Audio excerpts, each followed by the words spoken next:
truth. Ooh, we don't fake the healing. We heal it. It's a revolution now, and you're invited.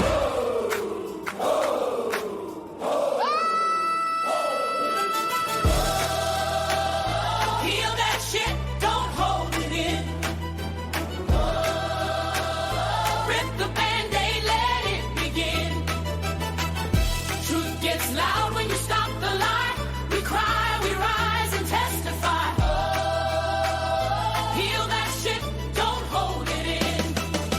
Heal that shit, don't hold it in. Rip the Band-Aid, let it begin. Truth gets loud when you stop the lie. We cry, we rise and testify.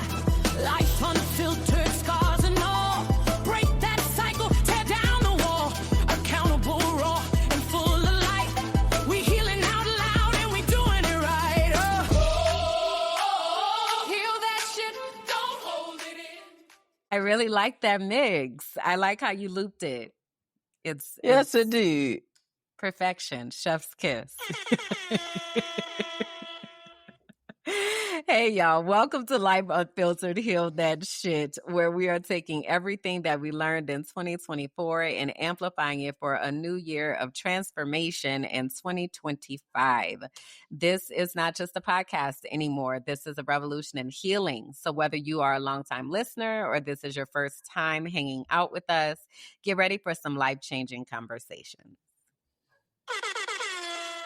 We've learned something powerful over the past year, that when we share our truth, we give others permission to do the same. We've created this space for the truth seekers, the change agents, and anyone ready to do the work. Because let's be honest, real change happens when we stop hiding and start healing. So whether you are here to work through your own journey or you are here to learn from ours, you are in the right place. We're about to get real, get deep, and most importantly, get results. So buckle up. Stop it.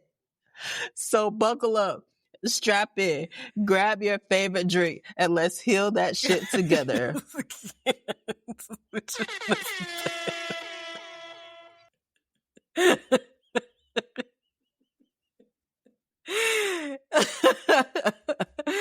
Bianca in this damn soundboard is just the most.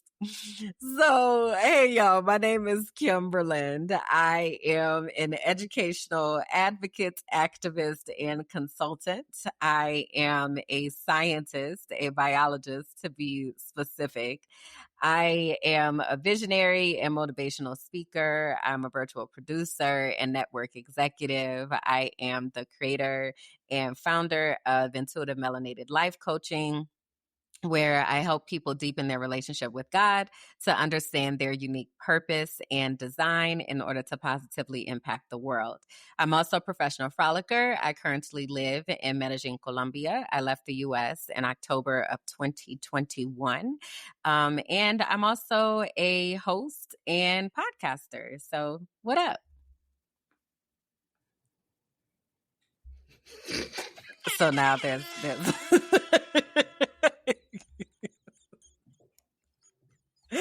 I can't deal with you right now.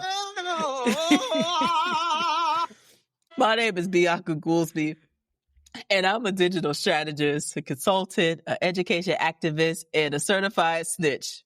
Snitch. I'm an investigator and a receipt collector, so please put some respect on my name. In fact, let me not ask, put some respect on my name. I am the founder of Teaching for the Culture, where we transform, we empower, we advocate, we coach, and heal. I'm also an intuitive melanated life coach and a digital nomad, currently working and traveling wherever there's Wi-Fi. And my purpose is to empower others to find their own path to freedom and fulfillment. Amen. Amen. You laughing, and the people gonna be like, why you laughing while I'm doing my intro? What's so funny? Because you going back and forth in these voices and in and out of these accents is really taking me down. And I'm doing my best over here. So you're going to have to single yourself out or something on that part. Because, man, I'm trying to keep it together. They just gonna have to get it because they ain't doing it again. In this space right here, we operate by the 3 keys. And you might be wondering what those 3 keys are. It's accountability, transparency, and integrity. Yes, indeed. So before we go further, we want to make sure that we're clear about expectations, what you can expect from us and what we expect from you. So what you can expect from us is to operate out the 3 keys. We're going to keep it real, keep it petty, and keep it fun. But also, we talking about healing. We also going to speak freely. So we're going to cuss if and when we feel like it. So I'm telling you this now because you might have little listeners and you might want to have some AirPods, some headphones, or maybe not. That's your business. And what we can expect from you. Hate speech and hate comments, not over here, okay? We proudly serve in the Block and Be Blessed ministry. So engage with intention or get escorted to the block pew. Fake news. We want you to go with us on this journey. We're not the experts, but we are facilitating the conversation. And we want you to participate in this journey and bring people with you because together we're committed to doing the work to heal. So if you will go ahead and drop some emojis into the chat, and I'm going to tell you which ones because we communicate through emojis here. So our collective emoji is the heart with the bandage wrapped around it. That is the way for you to let us know that you are a part of the Heal That Shit universe. When you see us out here in these internet streets, you can couple that with a variety of different emojis. But that heart with the bandage wrapped around it represents the healing that we are doing collectively and in community. We also have individual emojis. So my emojis are the sunflower and the crayon. The sunflower because it is yellow. Yellow is my favorite color. It reminds me of the sun. It brings me joy. It makes me happy inside. Sunflowers are also the symbol for invisible disabilities. And as someone who now understands that I am neurodivergent and have a whole slew of acronyms and letters behind my name and just understanding that my brain works differently from others, I have become a fierce advocate for things like invisible disabilities and things that people aren't able to see on the surface. And then the crayon, because there was a time in my life where things were very, very black and white and there was no color. And I made a conscious decision to color the fuck out of my life.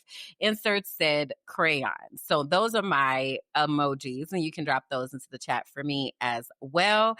Tell them yours, please. As you can see, I'm in my finest teddy bear ensemble. Amen. Okay. With my teddy bear hat, get that information. So my emojis is the teddy bear and the hands that form the heart. Okay, the teddy bear is teddy bear season. Okay, I want to show love, give love. Love is the highest frequency, but also I can be a bear. So be careful when you poke it. And the hands that form the heart, though, the journey with my heart and me having a pacemaker, something very serious. And I talked about it today on one of my shows that you need to be intentional with your health. And I've been very transparent about that in my journey. And so I want to uplift that you need to take care of you. Okay. So those are my emojis. I literally was talking about that today on the Frolicking Truth of we got to take care of ourselves. It is so important. So shout out to that confirmation. So want to remind you all that you can connect with us in a few different ways. So we are on YouTube. We are also on podcasting platforms. So Apple Podcasts, Spotify, iHeartRadio. If you search for Heal That Shit, you can find us. And then you can also go to our website, wehealthatshit.com. And there you can get onto the mailing list, get access to our book list, and a lot of resources that we're actually in the process of collating, and we'll share some of them actually with you all today. So stick around for some announcements. But yeah, come holler at us. You know, if you usually listen, come over and see all the visual effects and things that are happening, and also take us with you on the road for wherever you listen to your podcast.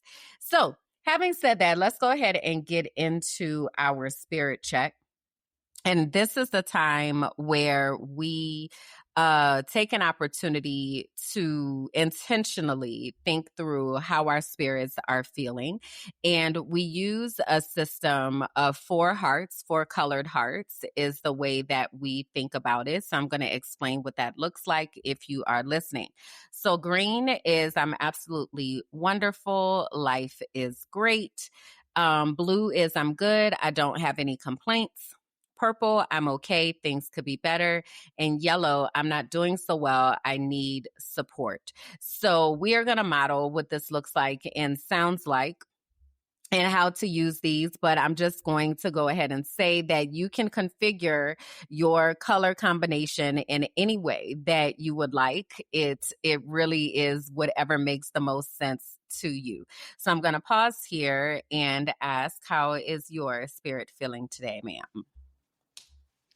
So I love when we do these because my heart in the center of it is green, and around the outside of it, like, so visualize the center of the heart being very green and vibrant, and like outside of that there's a light gradient to the blue where it's like I'm good. So in the core of me, I'm solid, but then there are some things on the outside that's trying to penetrate the inside. So it has this gradient of this blue. And then on the outside, there's like a shading of it where it is green. Like I'm doing wonderful. Life is great. Doors are opening for me. I'm very excited for the pivoting and the shifting. However, there are some things that I'm like, woo child. And some of it is not like deep in my heart where it's like holding on, but it's in my awareness to where it does impact me, if that makes sense. So that's how I see my heart. How about you? What about Got you? you. So I feel like mine has been being pretty consistent over the past few shows, or episodes. So my heart is very much green, vibrant green, like life is great, absolutely wonderful. And then I continue to describe like this blue and then purple gradient on the outside. So much like you described in that around the periphery, like there's a lot that's happening around that. But I feel like my green is getting even more vibrant and even brighter. So the blue and the purple are kind of shrinking. They're still there, but it's very much just like on the outside and outlined across the perimeter. So that's what, yeah, it's looking like for me. So if you are here with us now, I see some purple hearts here in the chat. And or if you are watching this, feel free to share with us where your spirit is. We have a poll actually for you all that are here during the live premiere to share kind of where you might be feeling, but you may have a combination. And this is the thing, we kind of operated in gradients today, but sometimes it might look like polka dots, it might look like stripes, it might look like plaid, it might look like boxes or abstract shapes. There is no right or wrong way to describe how your spirit is feeling. So we invite you to tell us as well in the chat or in the comments what your configuration is looking like these days and how you are making sense of how your spirit is feeling. And we just invite you to be intentional about that, because this is a time for us to kind of check in and tune in with what we have going on. So having said that, I want to go ahead and shift us over into our transparency moment.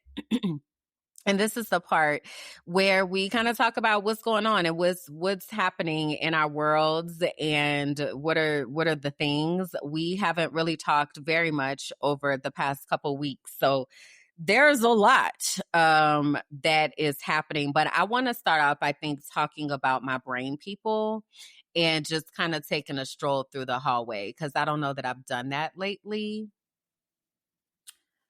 And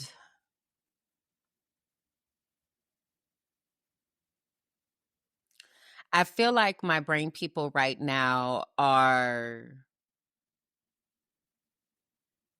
deep in the process of like restructuring and redesigning, if you will. Renovations maybe is a way to put it. Like there's some reorganizing of furniture and creation of systems and, you know, creation of a post-it note wall and, you know, just kind of like figuring out the systems that needs to be in place for things to operate efficiently. And I appreciate that. I was reflecting this morning in the Frolicking Truth because I really have done a lot of work to help my brain to heal after experiencing burnout and my brain just completely just being like, we're done. We're done. So it feels good for it to be back in a space of operating, but operating in a way that feels authentic to the way that I need my brain to operate, not like I'm operating in a way that is against what I would naturally need to do. So a big part of that is with my routines and stuff. I find so much joy and being able to do my morning routine and ease into my day and allow my day to kind of take shape. It's something that I really find joy in now. And I'm really enjoying my tea practice and just having the time to give myself something that I really enjoy. So that feels good. So it doesn't feel like it's a busy restructuring and it doesn't feel like jackhammers and like tearing shit down everywhere. It more so feels like intentional. Let me look at this. Let me see how this is working. No, not okay. Let's adjust that. Okay. What about now? All right. Let's shine that up. Like it feels very much like getting things just right and ready. So that is exciting because it's been a big work in progress to get my brain to not just a functional space, but a space where I am able to thrive and feel connected and feel very capable and confident in the things that I'm doing. So yeah, so that's kind of where my brain is. And then so along with that is also I feel like there's this balancing act and tightrope that is constantly being walked of how invested I'm going to be in different things that are happening in the world and what it really looks like for me to acknowledge the things that are happening, but also not get lost in the things that are happening because it's a lot of shit that's happening and will continue to happen because that is the whole strategy.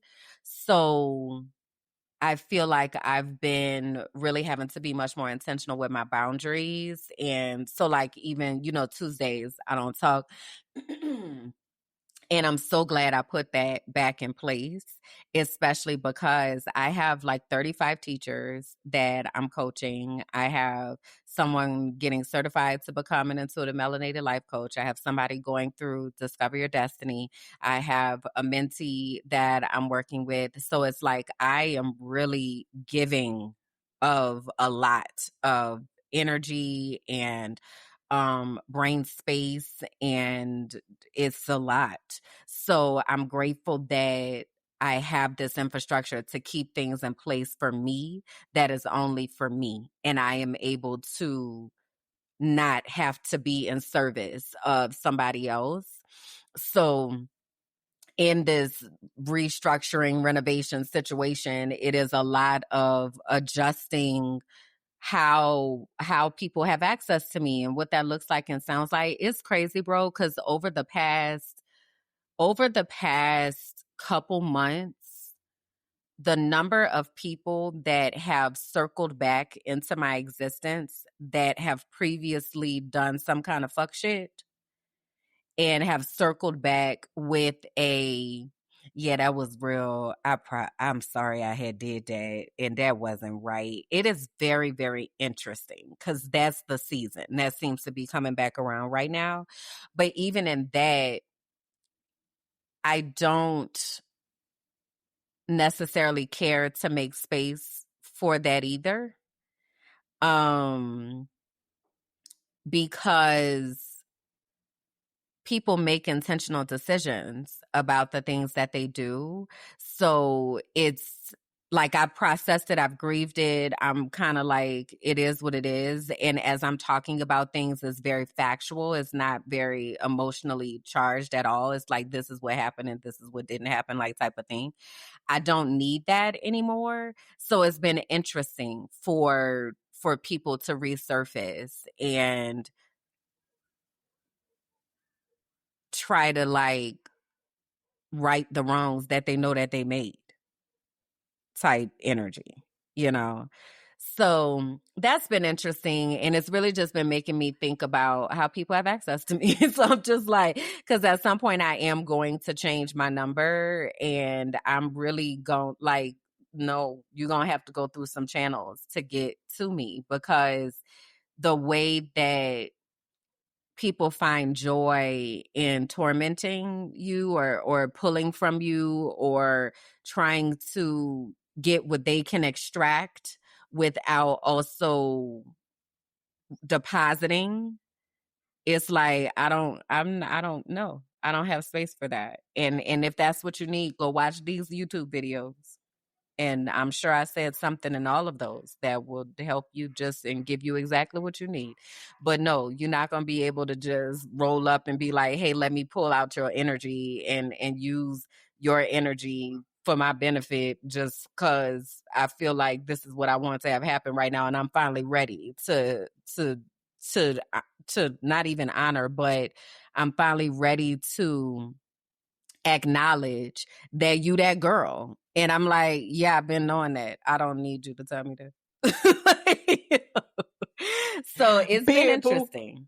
Yeah, it's been interesting. So I'm just kind of balancing that and just figuring out what that looks like and giving myself the time to have solitude and just be like, and just not have to be for somebody, just being and not doing. And I'm enjoying it a lot, which also makes me think I might not ever get married because I don't know that I want somebody else in my space. Bruh, I done started looking at yellow dresses and I told you the scene. I said it. I'm going to be the sunflower like on Fresh Prince of Bel-Air, and I'm going to be going down the aisle with the outfit. Like my head is going to have the sunflower rays just coming out with my little tutu. I'm blowing bubbles and we twirling and twerking down the aisle. Like we've had a talk about this. Yeah. So if it's I not a think I'm wedding, good it's on going to that. be something. It's going to have to be something. It's going to I have to be think I'm something. so good on that because like I was thinking the other day, I'm just like there are certain ways that I have to exist as not to lose my shit within life, right? So especially like living with OCD and stuff like that. And it takes so much energy to have to explain to somebody like why or don't, or like, can you please do it this way? Or can you like honor and adjust that? It's a lot. And I'm not saying that there isn't a person who is willing to show up in that way, but it really makes me pause and be like, I don't think I really want that like that. And because I am somebody who needs to recharge in solitude, it very much like this person would have to really understand that and honor that and be able to create that own condition for themselves. And like it's a high bar is what I'm saying. Like the more work that I do on myself, the shorter the list gets because people do not be reflecting on this kind of stuff and they do not be like being intentional with the ways that they show up in the world. And I cannot deal with that.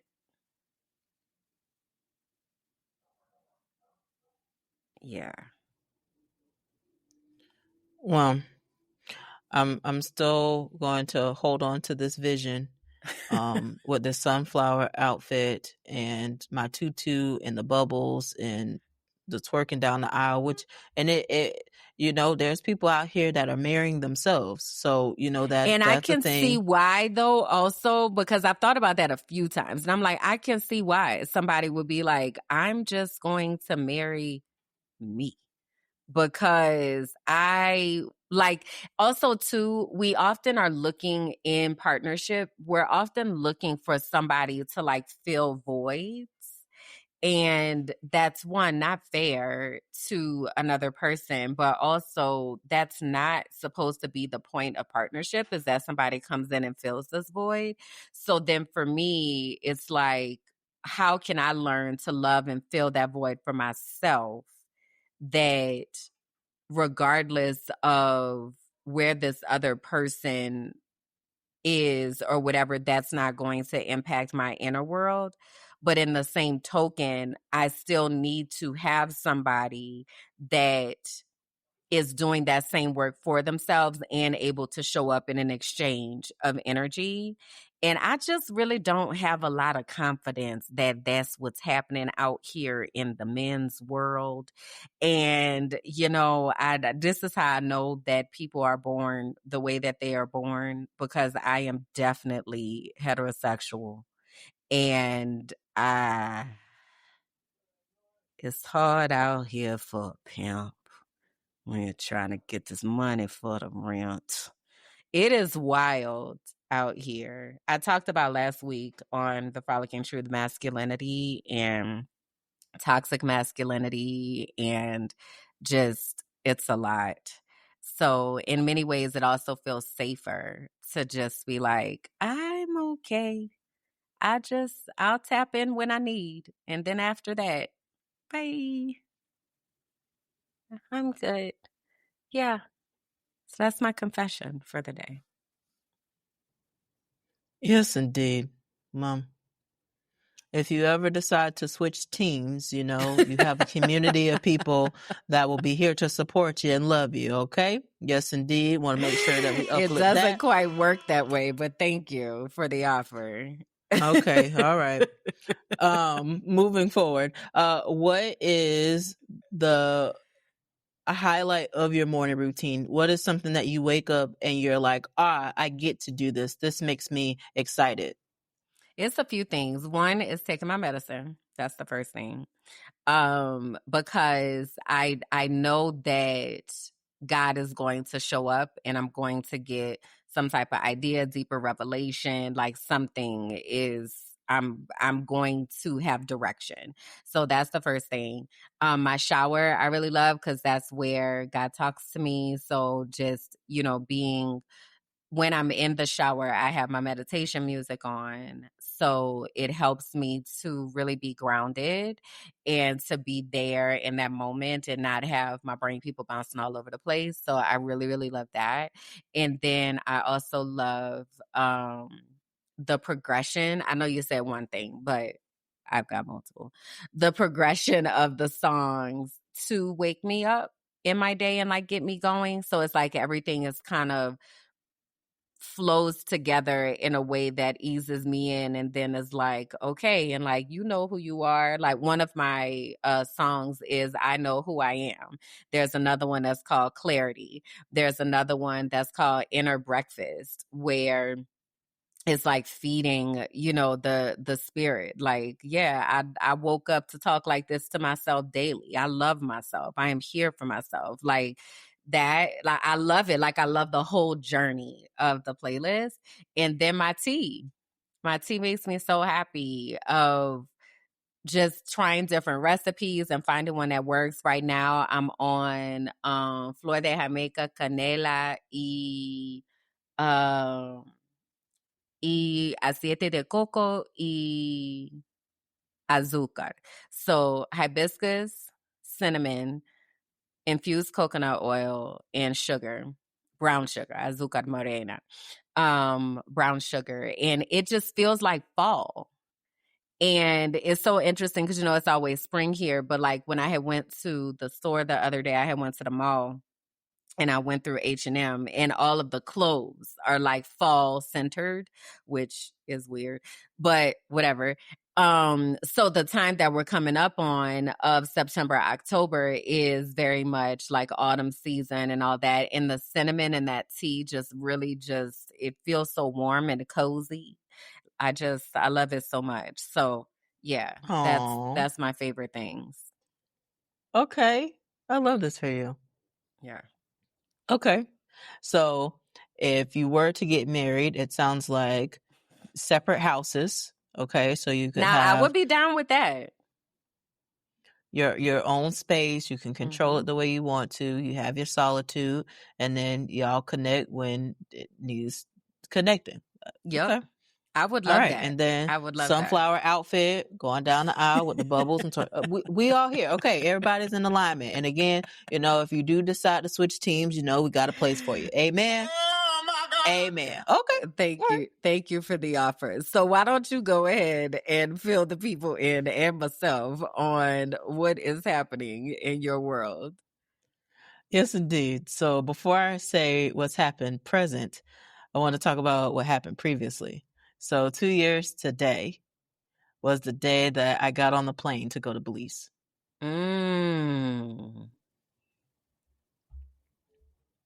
What were you So thinking that day? it was so many mixed emotions because I was like, I'm excited for this journey. I can't wait to experience me being in Belize, then being like, oh, this is a solo trip, so I can really create this the way that I want to. And then being like, oh my gosh, I can't believe I'm doing this, but factors, made this all possible for me. And then I'm looking at the pictures, and the pictures that I posted of me leaving, my dad had came and took pictures of me before I boarded the plane, and I thought he had already left, but he circled back just to make sure that I got through the gate. Like, I'm getting emotional thinking about it. That was such a healing and rewarding trip and adventure, and has been the catalyst of a lot of these trips and the way that I move today. That was some deep healing work that I had to do in Belize, where I literally had to sit with myself. And at times, the person that I was talking to was God and myself in those moments of, God, I'm here and you called me here. I'm going to be here for a month so that I can reset, recalibrate from all the different things that were happening in my life. And I want to come back a renewed person, to be healed, is what I thought, healed, and just brand new. So I will say that looking on it today, since it literally is the 2-year anniversary today, I have been in such gratitude for having that experience, of having that journey, and something that I'm inspired to write about. So I'm going to definitely write and kind of let all my feelings out as it relates to it. But it's definitely emotional seeing those pictures and seeing that memory. And Facebook memories is a hit and miss. Sometimes I want to throw the phone, and other times I'm like, oh. So I thank God that I've had this adventure and this journey. So yeah. What do you feel like you learned from going to Belize? I definitely learned how to be focused on me. When I was there, it was just myself, of like, okay, so what am I going to eat today?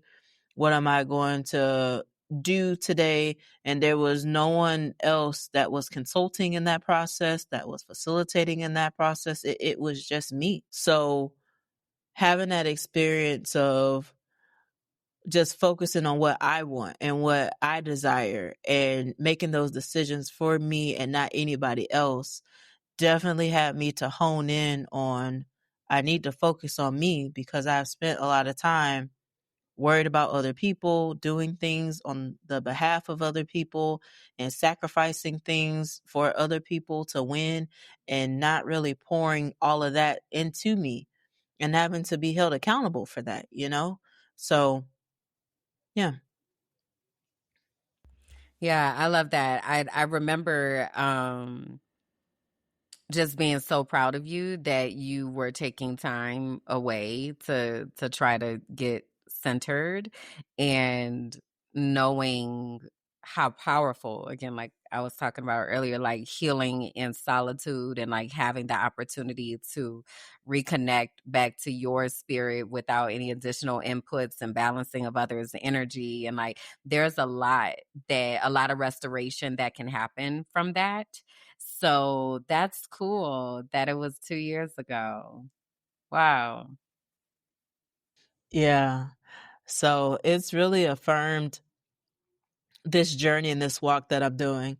I was delayed doing my podcast recording for Morning Tea and Allegations today because I had a business meeting that was on my calendar because Morning Tea and Allegations wasn't calendared the way that it should have. So, with that being said, that business meeting was so affirming in my craft and my gift and how I can help others, but also listening to her story. She used to work for the CDC before all of the shutdowns, and she's a researcher dealing with public policy. And just hearing her story and her desires of wanting to start a podcast and uplifting the fact that the interconnectivity with public policy, that public policy needs to be talked about in such a grander scale to where people can understand because of how collectively it impacts us. And there were several examples that she gave that I didn't even think about until she said it. For example, the signs on the roadways where it indicates how fast it is.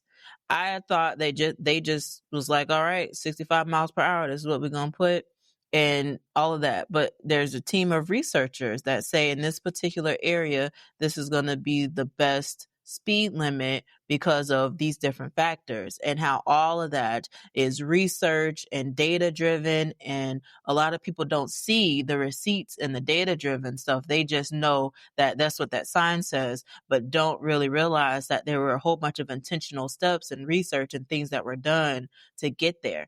And just even in that example, I was like, wow, I just thought that Department of Transportation was like, okay, so if it's a school area, 25. If it's a neighborhood, 25, and then think about the research of it all and all of that. So it was really great to have that conversation with them.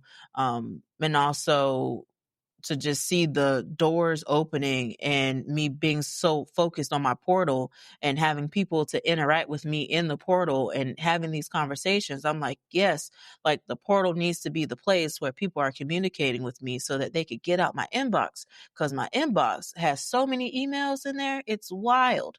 So being able to just kind of see the fruits of my labor, hopefully get some paid invoices coming in within the next couple of days, and I'll be even happier. Okay. Yeah, I definitely know the power of like getting those systems in place and untangled and like all of that. So I can empathize with that deeply, of like this is the channel of communication. I finally got this worked out and flowing, and now you're getting to get the benefit from that. Yes, indeed. So yeah, that has been the journey. So we'll Very shift to nice. vibe. We'll shift to vibe check unless you have any questions for me. No, not really questions. Just excited to see that things are taking off, and that restoration is afoot. It's been rough up and through here for a couple years. So I'm just grateful that God is showing up and guiding and directing, and opportunities are aligning. It feels like an incredible confirmation. So yeah. Yes, indeed. So you talked earlier about your morning routine and different music that you listen to. And I just want to uplift to the folks that are watching us live and the folks that are in the live premiere that we do have a Heal That Shit playlist, y'all. We actually have a playlist and it's on Apple Music. I'm going to go ahead and share my screen so that you can actually see it and know what it looks like. So 1 second, let me get these buttons clicked appropriately. So currently right now we have 7 tracks, but more songs are being added to it as we go along. And we actually are inviting you to add songs to this playlist as well. So there are songs that truly speak to me. One song that is on this playlist right now that I hear is Don't Forget Who You Are by Common and PJ. It is something that reminds me that I need to stay focused with who I am and to don't forget that I am me. There's only one me, and I have to be unapologetic in that. And so I'm wondering, is there a song that is like your vibe that you've been listening to that like really got your spirit going? And I also want to know from the people that are watching, what's your favorite genre? What, music you vibing to, even if you don't submit, which we want you to submit, right? And let me just share the submission before you answer that question. Cause I want people to be able to participate and to see and to add to this because we're building all of this together. Okay. So let me get this up. So it's a simple Google form. I kept it very, very brief. So all you would need to do is put the link to the song, whether that's on Spotify, whether that's on Apple Music, wherever, okay? Preferably YouTube Music, because that's the platform that we're using for this playlist, but you might have different ways that you listen to music, but YouTube Music is what we use over here. And so you put the link to the song and then just share with us what you like most about it. That's it, okay? So submit it to our playlist. We will listen to it. We'll add it to the playlist and we'll continue to have conversations about this playlist as it evolves because music is therapy. Music does help people. And so back to you. I'm wondering, what's the song? So the one that I think is bubbling up the most for me is Grounded Root Chakra Meditation by Landrell. It is right in the middle of my personal playlist. And it is the song that helps me to stabilize everything that is going on and like center in the moment. So around this time that it comes on, I usually am about to take my medicine or about to sit down and journal. And it like takes my brain, the wavelength and the frequency and everything is just like focus and listen. So it is my favorite because it really kind of shifts all the energy and just directs it right into where it needs to be. I love this. I love this. Yeah, so I look forward to seeing what you all submit and what you all share with and I don't really know what you call this genre. Like, I don't know what it's called. Like, if it's inspirational or like, I don't know how to call it. Like your Landrells, your Tony Jones, like what is that even called as far as a genre? But it is very much because I'm also like a Cleo Soul, Snow Allegra type of girl. So once I finish my morning meditation, I kind of shift into that lane. And again, though, it's not R&B. Like, what is it called? That's a great question. Okay, so anyway, so yeah, I look forward to seeing what you all share with us, and then we'll have a collective playlist that we can go from. So we haven't had a brain field trip in a really long time. And this brain field trip we took independently, but I knew that this would show up in this space. So I want to say here, we are about to talk about Unknown Number, High School Catfish on Netflix. Okay. There will be spoilers. Okay. So if you have not seen it, pause right now. Go watch it. Get out. We And talking. then come back after you've watched it, because we are going to talk about the things that happened. All right. So again, Unknown Number, High School Catfish on Netflix. It is worth you actually going and watching it without us spoiling it for you. It is worth you taking the ride, like just organic, without any inputs. So again, if you have not seen it, pause here and come back. All right. All right. So let's get to the synopsis of what it is. And I will say, it just came out like the other day, and I had not really known that it was coming out, but I saw people starting to post about it. I think I saw you post about it, and then a couple other people, and I was like, oh, it's interesting. And then I feel like Kev on Stage had put it in his Patreon. And then I said, well, let me go ahead and watch this, because Bianca watched it. It's about catfishing, so I know that it's going to come up in our conversation. So let me go ahead on and get myself hip to the game of what's happening. So yes, it did.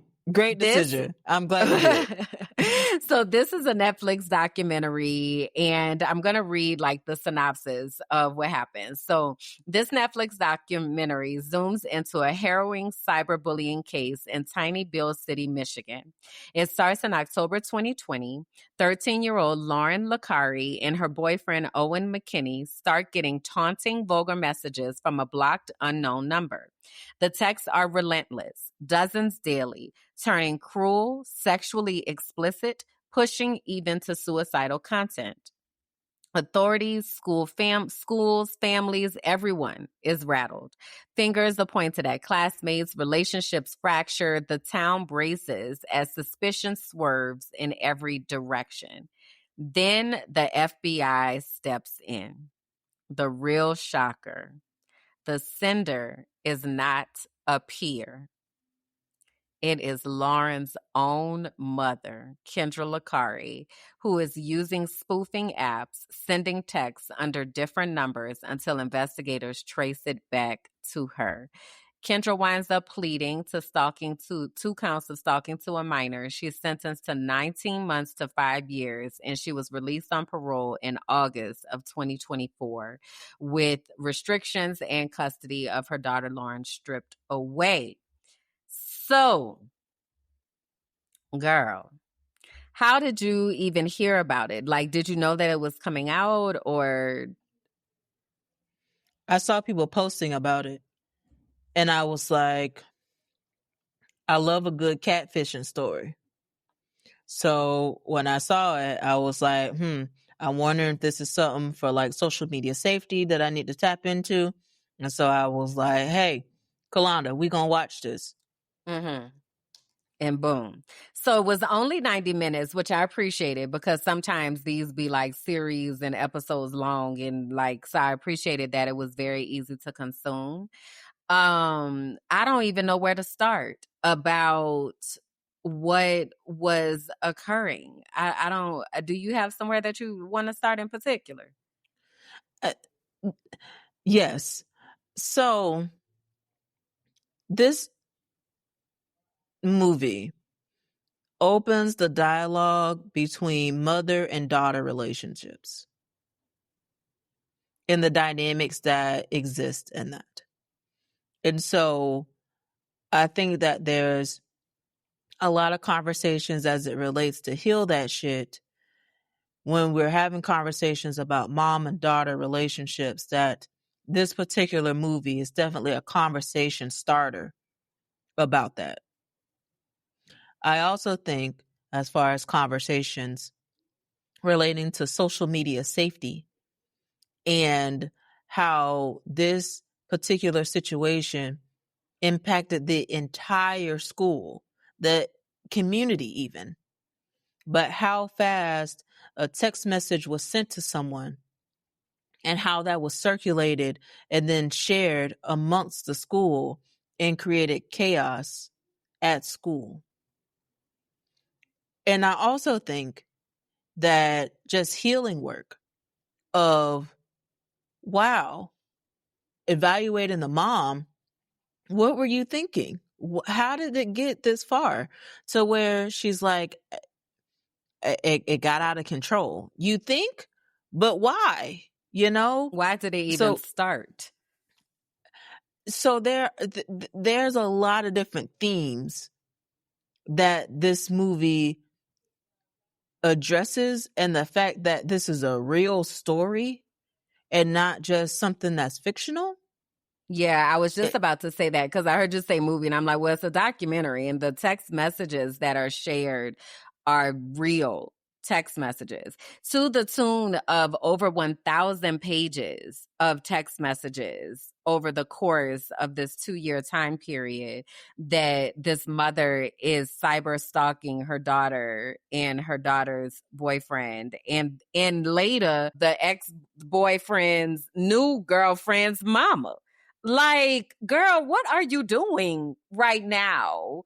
Like, it was, I think I thought about so many different things. Like you said, there are so many different places to like tune in, but it immediately made me think about the fake Facebook page in Tampa and all of the stuff that has happened because of that page, and like the relentless, sharing of false information and like the toll that can have on a grown person, much less a child, much less your own damn daughter. Like, that's the thing that was just so wild to me. So I was thinking about that. And then also, why did this even have to start? So to your point about the mother-daughter relationship, as outrageous as this is, I was very much like, I can see this because I grew up with a narcissistic mother. So they do some wild shit to make themselves feel important, special, wanted, needed, like all of that. So for her to, I think they called it Munchausen syndrome, is when the parent will make the child sick so that the child can become dependent on the parent and lean back to the parent. And a lot of times it happens with people poisoning their children.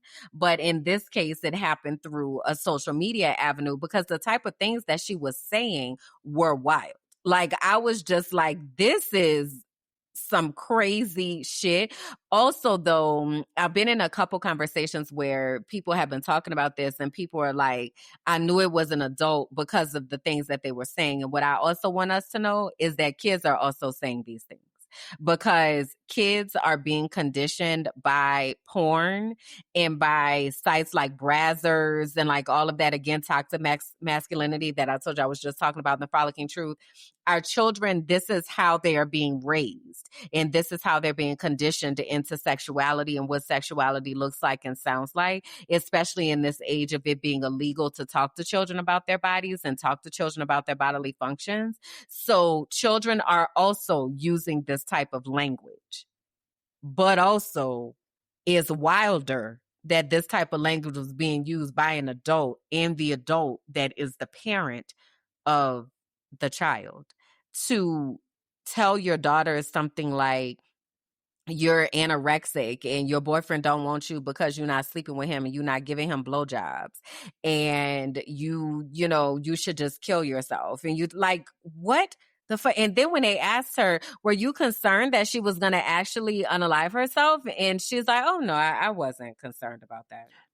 I think learning it was her, and then them asking her questions, and to see how disassociated she was with answering the questions, I was like, it is, there's something there. Like, a mental health therapist is going to have to be able to identify what that is, because that was scary to see how disassociated she was in answering some of those questions about her own child.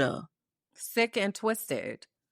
Yeah, sick, twisted, demented. Like, there are so many words to be able to use. And then once the police came to say, okay, we need to go ahead on and execute on this search warrant, the way that she was petting Lauren and like, oh, you bitch, what is you crying for? What are you crying for when you have been tormenting your daughter for over 2 years? So then some people were saying that they think that the girl was in on it, that Lauren was in on it. And I don't really agree with that. It felt to me like she was just in shock. Like, at this point, she's numb. That's how it felt to me. What about you? Yeah, I wouldn't go as far to say that she was in on it because you can definitely tell,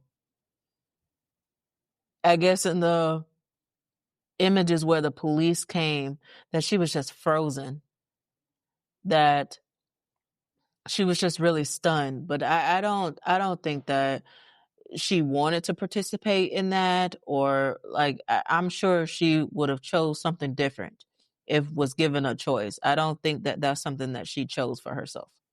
Yeah.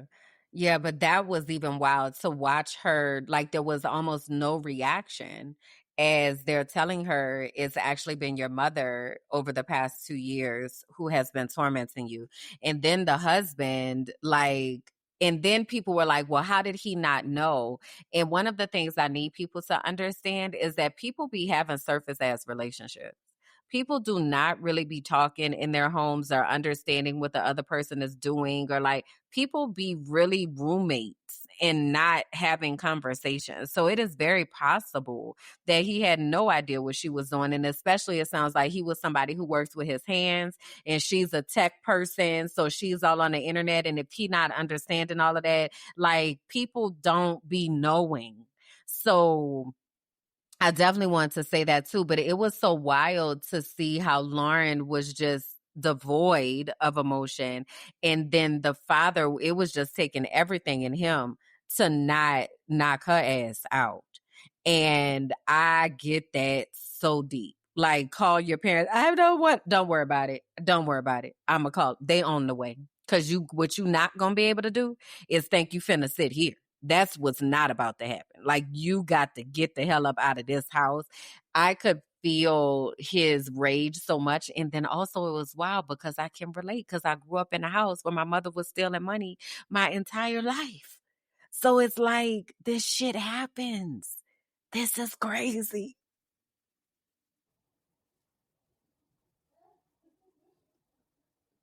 These fake pages, man. And speaking of, my screen refreshed. And to circle back with fake pages and what we were talking about, and for those of you that have missed some of the conversation, you need to be a part of the inner circle and be a part of the Equalizer's digital guardian space in order to get access to some of this stuff that we be talking about. But girl, look at this here. When I tell you they beefing, whoever is behind the IG page is up. I hope we catch your behind at the family barbecue this weekend, because it's boots to your asses. Y'all doing a bit much for a page that's 5 days old. Also, we don't love these hoes. Judge. Team BB.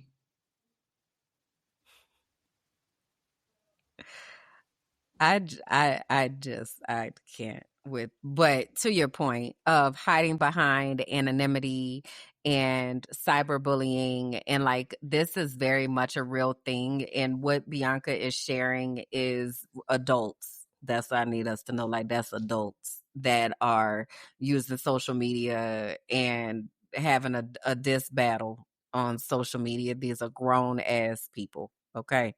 So now we think about that and how that looks with our children.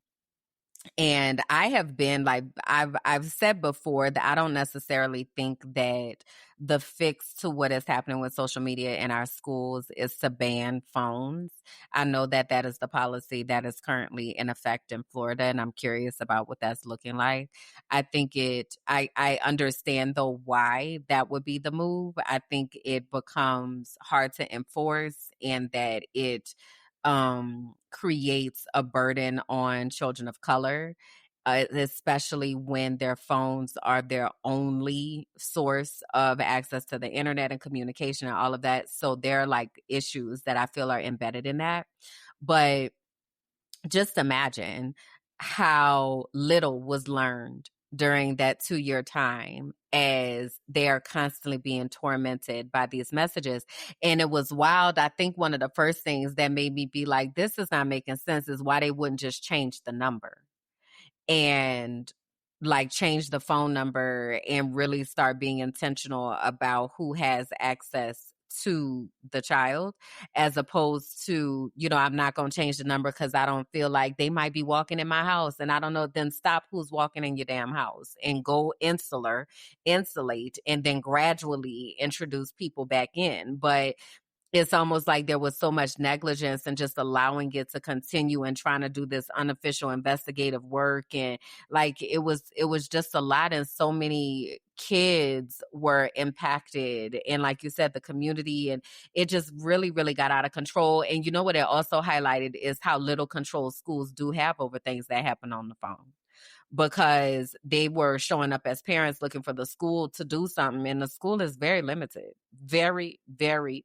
very, very limited in what they can do in regards to enforcing and even in investigating the types of cyberbullying things that happen. So it really does, the responsible use does default to home and how you are establishing procedures and conversation around social media use and technological use, and what those conversations are looking like and sounding like, because we cannot depend on the school to be the enforcers when you are not being an active participant in what is happening, right? So like in this case, the mom had a spoof app, but how many times have you talked about all of the apps that are spoof apps? Like, they're not real. So as parents and caregivers, we can't afford to just tap out and be like, it's fine, and like leave kids to their devices. Like, it's a lot that's happening. And this is an extreme case where the parent is causing a harm, but this harm could have happened from so many places. The unknown number could have been so many different people, And that's the scary part. And what makes it even scarier is that there are so many apps that are out here that allow this type of behavior to happen. And but for, again, law enforcement exhausted all resources, and but for a subpoena from the federal side is how they was able to do a IP search and figure out the IP address of where the messages were coming from. So it's very real. It's very scary. And this opens the door to so many conversations about safety, how we use our devices, how we communicate with one another, and the relationships that we have and that we foster in our own home and also with the broader community. Yeah, it just really reminds me of the conversations we've had about responsible use and responsible use across the family, because this isn't just happening to children. Like, this is also happening to grown people, and there are grown people who are perpetrating these types of behaviors. So it just really makes me think about how social media is being used, and again, who has access to and that is why Facebook, for instance, is one of the places that I find it very difficult to be on, because there it's more and more increasingly toxic, and I just don't have space, energy, time, capacity, and don't want to have space, time, energy, or capacity for low vibrational things that are happening. Like, I cannot do it. And you realize at some point that there are people who see an issue and want to do things to actively change or create change. And then there are people who enjoy being in the issue because there's profit in the problem. And I just can't deal with those who are profiting from the problem. So calling those of us who are in this community to be the change agents and to do things differently, I really impress upon all of us to think about how we are using our phones and how we are connecting to people and how we are creating space to unplug from our phones and really get grounded and centered and put practices in place of authentic conversation. I was talking to somebody this week and their child is 6.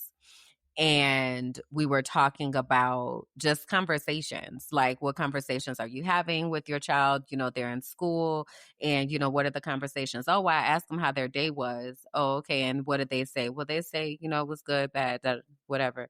And I'm like, okay, so then what do you ask them after that? Well, then I tell them that's good and they're smart and, we move on to something else. These type of conversations are not doing a damn thing. They're not giving what you think they're giving at all. All right. I just need to be very clear. You're not learning nothing. You're not depositing nothing. You're not supporting nothing. Like, you are literally going through a surface ass conversation. So when we are being intentional about the conversations that we're having with other people and with our children, you're creating space to ask authentic questions and to really dig in and lean into what is happening. But you can't do that if you don't have mastery over your own emotional intelligence. So if you are actively denying your feelings, you are actively pretending like everything is okay when it's not, you are actively masking at work and showing up and just, it's whatever, self-medicating so that you don't have to think and you don't have to think about what's happening in the world. You are not able to show up for your children, and they did not ask to be here. So it is our responsibility as adults to deal with our shit and figure out how to process our own shit so that we can help our kids. I was watching, you watched Jenny in Georgia before? Yes. Have you watched season 3? No. So I just finished season 3 yesterday. And the whole time that I was watching it, I was just thinking to myself, the things these children are carrying because their parents don't know what to do is just a lot. And so many parents think that if I just don't talk about it and pretend it's fine, everything's going to be fine. And it's not fine. It only gets worse because if they can't come to you to get support, they're going to their friends and their friends do not know. Their friends are struggling with the same type of shit. Their friends' parents don't know. Like, you have to be intentional about creating a space and opportunity to talk to your children and talk to the people that are in your lives. Like, it's been a lot. Like, so I'm just really urging us to connect. And one of the ways that you can do that is through, finding a song on the playlist and allowing yourself to just be for a moment and really ask yourself who you are, what you believe, why do you think this, why do you think that, and dig in and get curious so that you are also able to show up for your kids. They need you. It's a lot happening in these schools. It's a lot. And once you turn over your child to the school, you lose a significant amount of understanding of what types of encounters they are having in a day. They are in schools with hundreds of other kids. Even if they're in elementary school, they're in school with kids that come from all sorts of backgrounds and beliefs and all sorts of things. So you have to talk to your children to understand how they are processing this information, who they are. Are they the bully at school? Because old girl Chloe, she wasn't guilty of this, but she didn't seem to be very kind. They didn't have kind things to say about her, and her parents seemed like they were bullies.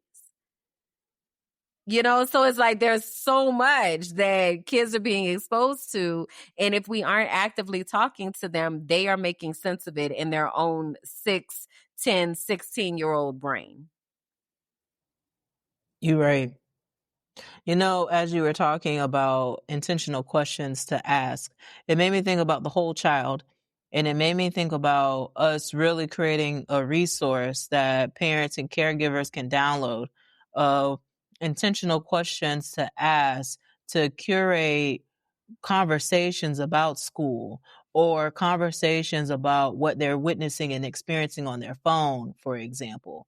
Just so it's beyond the surface, everything good? Yeah, okay, and then that be it. But like, what's a piece of content that you engage with that, really stuck with you today? Like what's the TikTok that you saw that really brought you joy, and kind of go down these questions to learn more and to see what's on their algorithm, to see what children are seeing, and then tapping into the whole child of how's their school, like was there something affirming that a teacher said to you today?